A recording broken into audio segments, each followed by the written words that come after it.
हे पार्वती आज तुझं बरसन गंगा निघते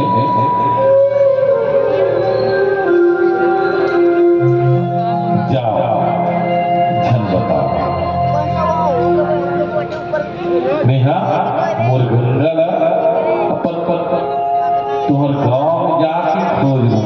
तुम्हारे गांव में अड़बड़ दिन में आना टिकट करी सब तुम मोहन का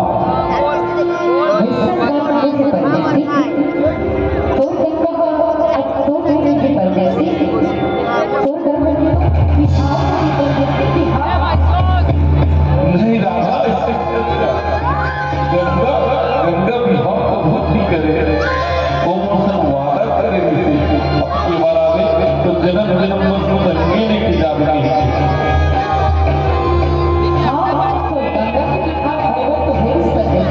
लेकिन तो गंगा विधवा होने पर जैसे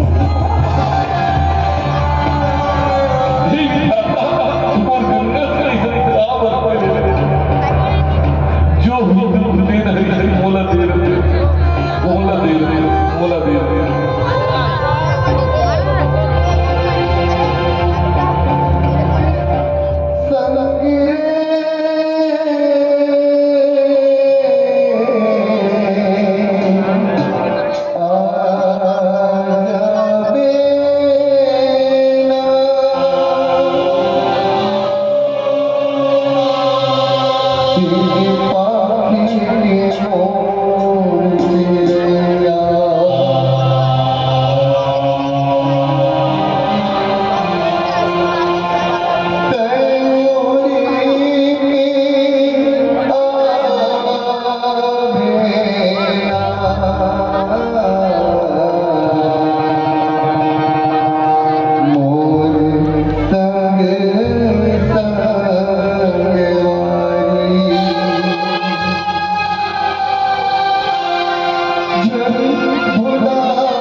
लगे विराज कर दे मोर बेटा न सुधर रही के ऊपर सत्तर विभाग कर दे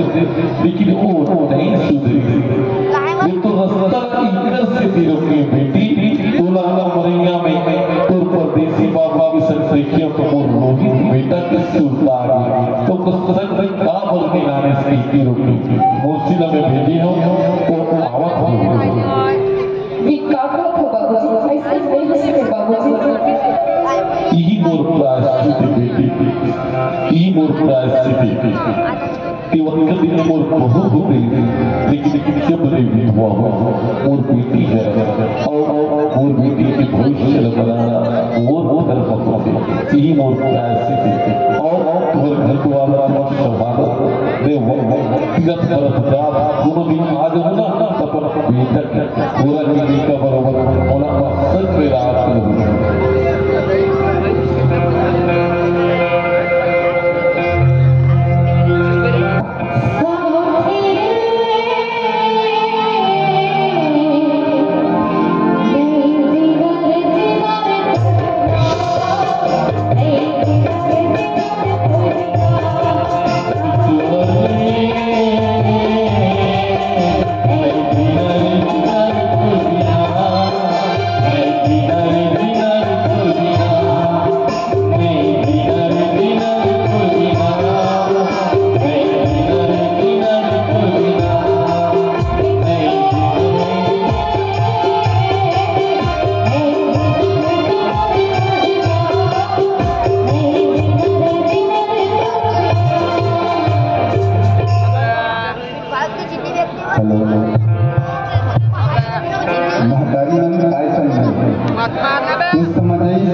लेकिन हमारा लोक सरगम परिवार के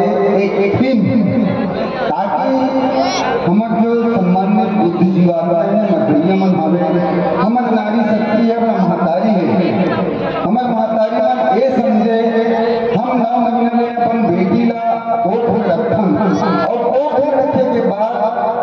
छोटे से रखे नवजात शिशु होते और नवजात शिशु के साथ धीरे धीरे बढ़ जाते हमें चाहता कि हमारी बेटी की टाइम में घाटा ना लगे और धीरे धीरे बढ़ते अपन जवानी की दहलीज में पहुंच जाते और पहुंचने के बाद चाहे लड़की हो चाहे लड़का हो चाहे बाप हो या मोर महतारी हो एक टीम विकसित एक नहीं 2 नहीं 3 नहीं 4 नहीं 5 नहीं 6 नहीं 7 नहीं 8 नहीं 9 नहीं हम 10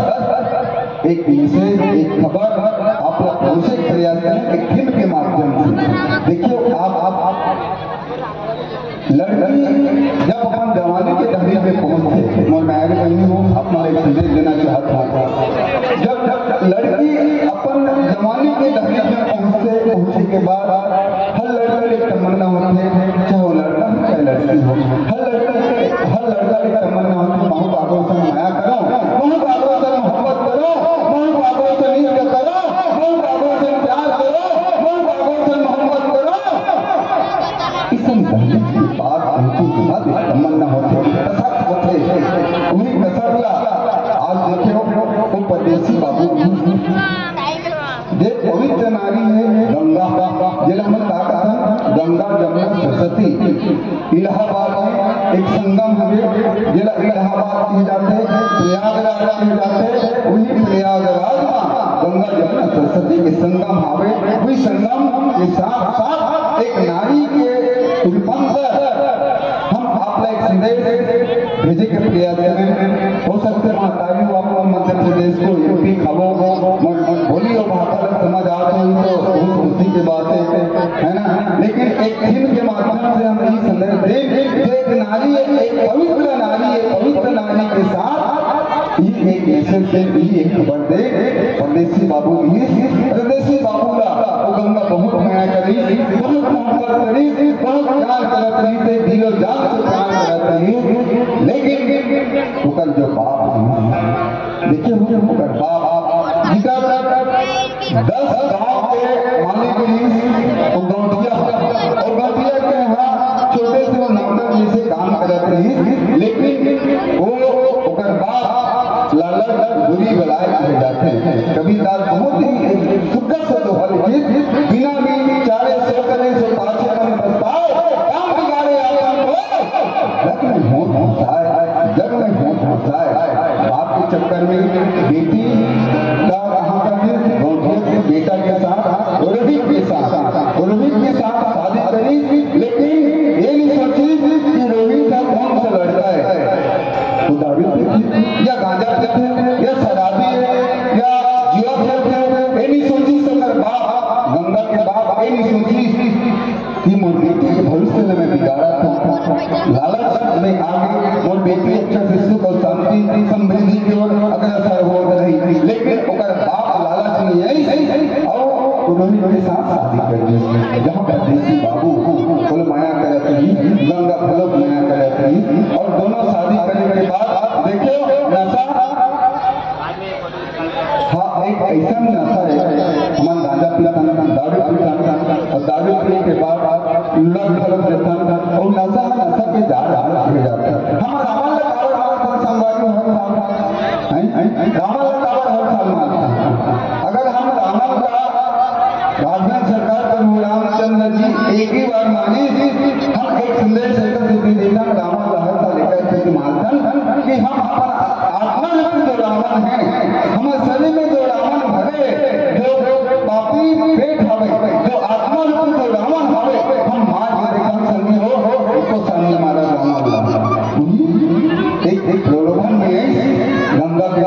बाबूजी और गंगा के बाबूजी नहीं के साथ शादी कर दी और मंदोदर वाला नहीं देखी और बिना बिचारी अपन गंगा का साथ शादी कर दी और शादी करने के बाद अतः तान न करी, धर्म एक सुख और शांति ने मिली और गंगा